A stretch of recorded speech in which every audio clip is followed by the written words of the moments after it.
Paz do Senhor, meus irmãos, tudo bem?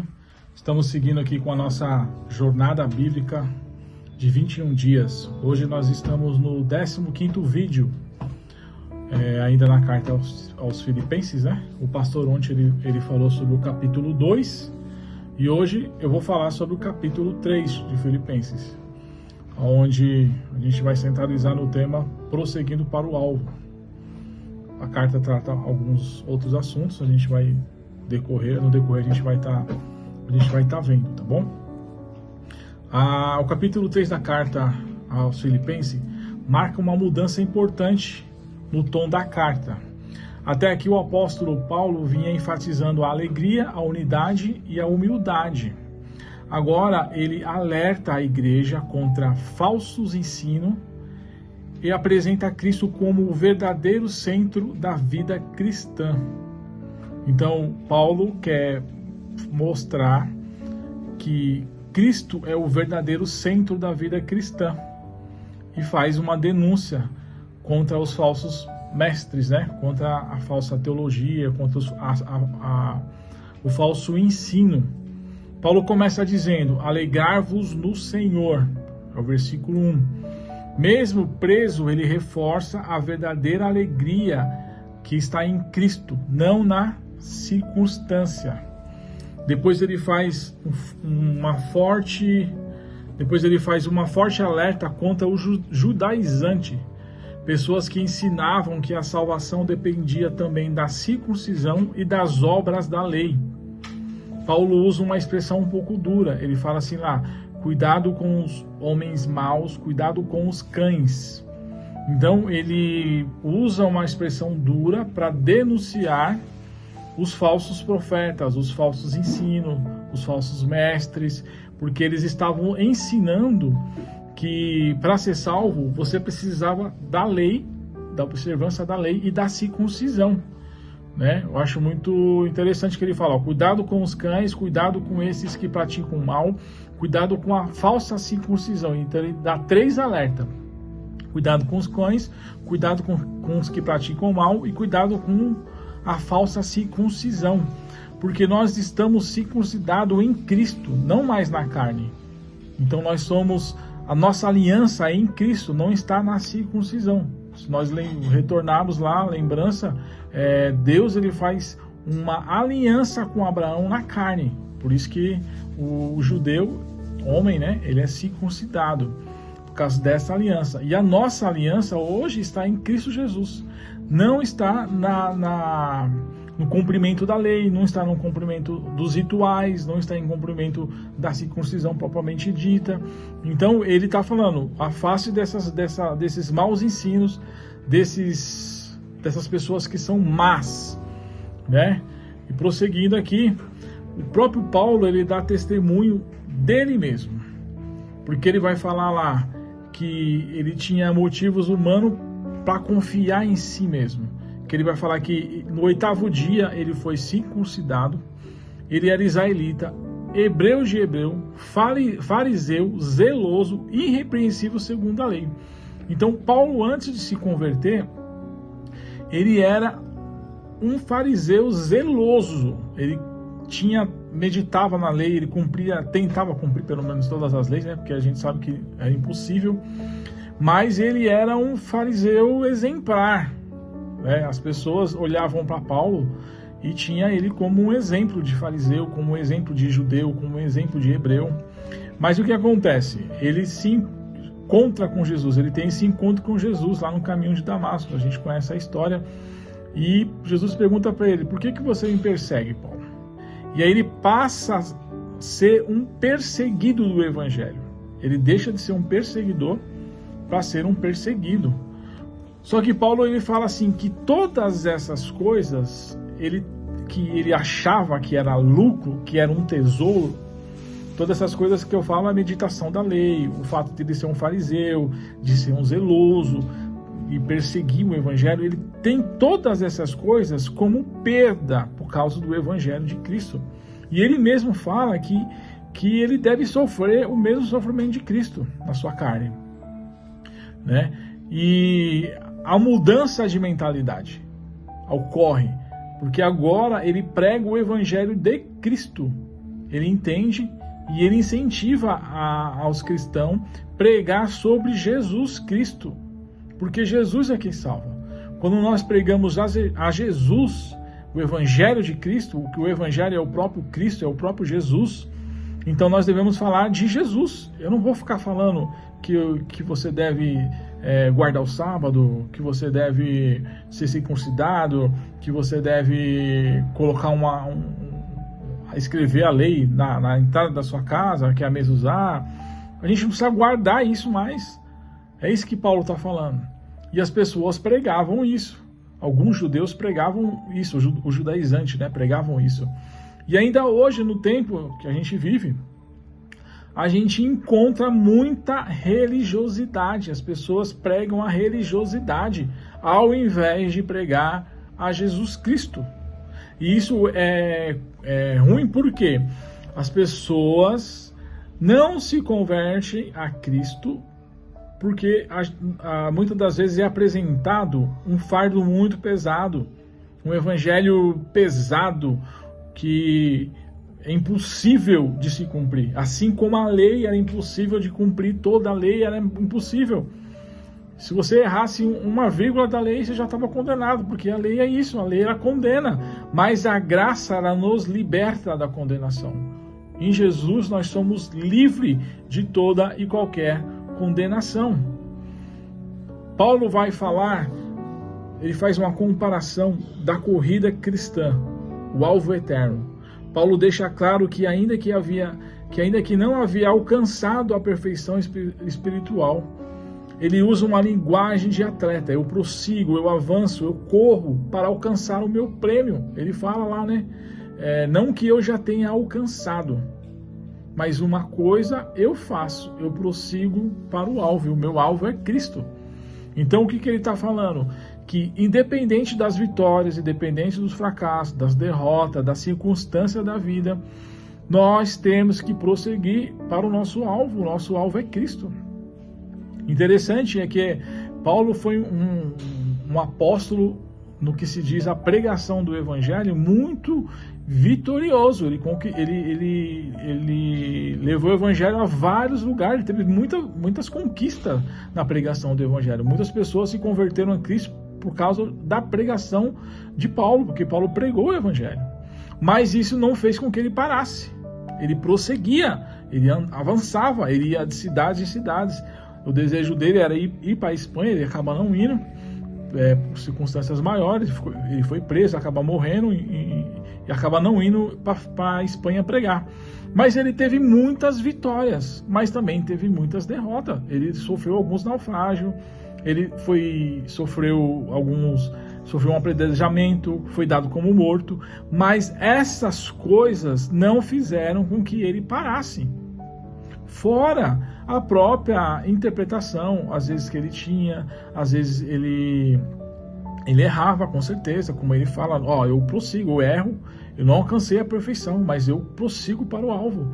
Algum desentendimento, a gente sabe que ele se desentendeu com Barnabé, mas isso não era motivo para ele parar. Ele sabia que ele tinha um alvo, assim como um atleta, por isso que ele usa a comparação de um atleta. O atleta, o alvo dele é ganhar a medalha, ganhar o prêmio.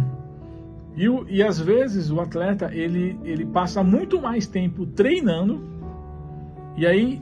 do que competindo. Só que a disciplina do atleta faz com que ele consiga o seu prêmio, faz com que ele consiga alcançar os seus objetivos, né? Porque no treino ele vai errar, ele vai acertar, aí ele vai corrigir os seus erros, ele vai recuperar o seu tempo, ele vai entender aonde que ele errou para não fazer mais. Então, a ideia é exatamente essa. A gente não pode parar a nossa corrida até chegar no final. Então, a nossa esperança, o nosso prêmio maior é Jesus Cristo. A nossa esperança é essa. Nós declaramos todo domingo a razão da nossa esperança. Maranata, a hora vem, Senhor Jesus. Até que Cristo venha, nós devemos pregar a palavra de Deus. Mas de que forma? De forma genuína. Sem heresias, sem falsas doutrinas, né? Abrir mão da nossa vontade, abrir mão daquilo que a gente acha que é lucro, como o Paulo fala, né? Isso aqui para mim é perda, o que eu achava que era lucro, agora eu tomo como perda. Por quê? Muitas das vezes a gente vem para o Evangelho cheio de bagagem e a gente acha que a minha filosofia, a nossa filosofia, o nosso modo de vida acrescenta o Evangelho, mas na verdade isso não acrescenta nada. A lei não acrescentou nada ao Evangelho de Jesus. A circuncisão, que era o que estava pegando ali, não acrescenta nada ao Evangelho de Cristo. E a gente quer trazer essa bagagem. Mas Jesus salva, mas você precisa fazer isso também. Jesus salva, mas você tem que mudar isso aqui. Então, se a gente não entender que quem salva é Jesus, que nós somos justificados pela fé, aí a gente vai começar a arrumar um monte de coisinha, igual os judaizantes faziam. Porque quando a gente entende o processo de salvação, a gente não coopera em nada na salvação. Então, eu acho é isso que incomodava os judeus, porque eles não precisavam fazer nada. Entendeu? Então a única coisa que a gente realmente, na verdade, precisa fazer é só crer, porque nós somos, né, salvos pela fé, justificados pela fé. Então parece que a gente precisa cooperar na salvação, só que a gente não precisa. A gente só precisa crer que Jesus Cristo é o Senhor, e aí a gente vai estar salvo. Pronto. Aí a gente começa a praticar as boas obras porque somos salvos. A gente não faz boas obras para ser salvo. Porque somos salvos, praticamos boas obras. Amém? Paulo termina o contraste em dois grupos. Os inimigos da cruz. Ele vai falar lá dos inimigos da cruz. Esses inimigos da cruz, ele vai falar que vivem para os seus próprios desejos terrenos. O seu estômago é o seu Deus. Colocam a mente nas coisas terrenas. Mas Paulo fala desse assunto, ele vai falar que fala chorando, ele fala assim: eu escrevo isso em lágrimas. Não é um ataque arrogante, mas pastoral. Paulo não quer atacar as pessoas. Ele dá uma palavra pastoral. Ele não se, como ele já disse, não que eu tenha atingido a perfeição. Ele não está falando com arrogância sobre esses inimigos da cruz. Ele está falando que da questão da secularização do Evangelho. Nós não podemos secularizar o Evangelho, trazer o mundo para dentro do Evangelho. Paulo já escreveu isso em Romanos, né, que não devemos nos amoldar ao padrão do mundo, mas antes temos que deixarmos a nossa mente ser transformada pelo Evangelho, pelo Espírito Santo de Deus. E ele faz mais essa advertência contra os inimigos da cruz, aonde a sua mente só está em si mesmo, nas coisas desse mundo, nas coisas terrenas. E ele vai muito além. O seu Deus é o seu próprio estômago. O que ele quer dizer com isso? Que cada pessoa acha que é Deus. Cada inimigo da cruz, cada pessoa inimiga do Evangelho, ela acha que é Deus. Por quê? Ela faz o que ela quer, do jeito que ela acha que ela deve fazer, sem levar em consideração o Evangelho de Cristo, a mensagem de Cristo, o sacrifício de Jesus Cristo. Então essas coisas elas deixam para trás. Hoje a gente vive um tempo complicado, aonde se prega uma hipergraça, aonde se prega que Deus é amor, porque Ele é amor, Ele não vai permitir que você sofra eternamente no inferno, mas Ele sabe que você é pecador, então continua assim. Isso não tem nada a ver com o Evangelho. Isso tem a ver com você fazer de você mesmo um Deus. Não tem nada a ver com Jesus. Tem a ver com a sua vontade. Não tem a ver com a vontade de Deus. Tem a ver com o seu Evangelho, se eu posso dizer assim. Não tem a ver com o Evangelho de Cristo. Porque o Evangelho de Cristo é renúncia. Jesus ele fala assim, se você quer me seguir, você tem que negar a si mesmo, pegar a sua cruz, aí você me segue. Então o Evangelho é uma renúncia. Né? Paulo deixa muito claro, quando você lê, se você puder fazer a leitura do capítulo 3 completa, você vai entender que ele queria sofrer por causa do Evangelho de Cristo. Ele desejava isso, pelo sofrimento que ele já causou a causa de Cristo, porque ele foi um grande perseguidor, né? Então ele muda a sua mentalidade, mas ele também aconselha as pessoas a tomar cuidado com o falso evangelho, a tomar cuidado com a maldade do coração das pessoas. E ele escreve chorando, de maneira pastoral, querendo cuidar das pessoas. E muitas vezes a gente ouve a palavra de Deus e não dá crédito àquilo que Deus está falando. Não damos a validação correta àquilo que Deus já preparou para nós, que é Jesus Cristo, o Salvador. Amém? Então que possamos ter esse pensamento de prosseguirmos, independente das circunstâncias. Paulo, como o pastor já falou anteriormente nos capítulos, Paulo estava preso quando ele escreve aos Filipenses, mas ele não desiste do Evangelho. Ele não desiste da mensagem da cruz, porque ele sabe que ele foi salvo por causa de Cristo. E as pessoas só vão ser salvas se acreditarem no Evangelho. Mas para que elas possam acreditar no Evangelho, elas têm que ouvir a mensagem do Evangelho. E por isso que ele fala, eu tenho que prosseguir para o alvo. Eu tenho que continuar. Em Hebreus, o escritor Hebreus fala que nós não somos daqueles que desistem, mas perseveramos. Nós não abrimos mãos do Evangelho de Cristo. Nós somos essas pessoas que não abrem mão da intimidade com Deus. Nós somos as pessoas que não abrimos mão do Evangelho genuíno, de pregar a verdade do Evangelho, de pregar a salvação de Cristo, porque a salvação está em Cristo. Então, que você possa prosseguir olhando para Cristo, que é o autor e consumador da nossa fé. Foi Ele que nos salvou. Não existe nada que eu possa fazer, que você possa fazer, que nos dê a salvação. Nós estávamos perdidos e só Jesus pode nos tirar do lugar de perdição. Por nós mesmos não conseguimos. E aí Ele quer que outras pessoas se unam à nossa maneira de viver.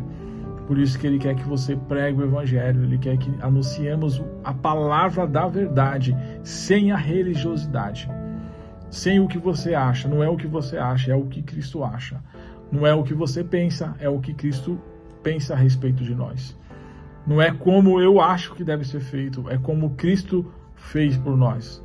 Então, prossiga para o alvo, o seu alvo, o nosso alvo, o meu alvo, o seu alvo é Cristo, até que nós alcançamos a glória eterna, a eternidade com Cristo. Amém? Eu vou orar e Deus abençoe e eu agradeço por esse momento. Senhor, eu quero te agradecer, ó Pai, por essa palavra, que possamos, ó Deus, abrir mão da nossa religiosidade, abrir mão, Senhor, daquilo que nós achamos que é importante, para podermos, ó Deus, realmente pregar a Tua palavra, o Teu Evangelho genuíno, ó Pai.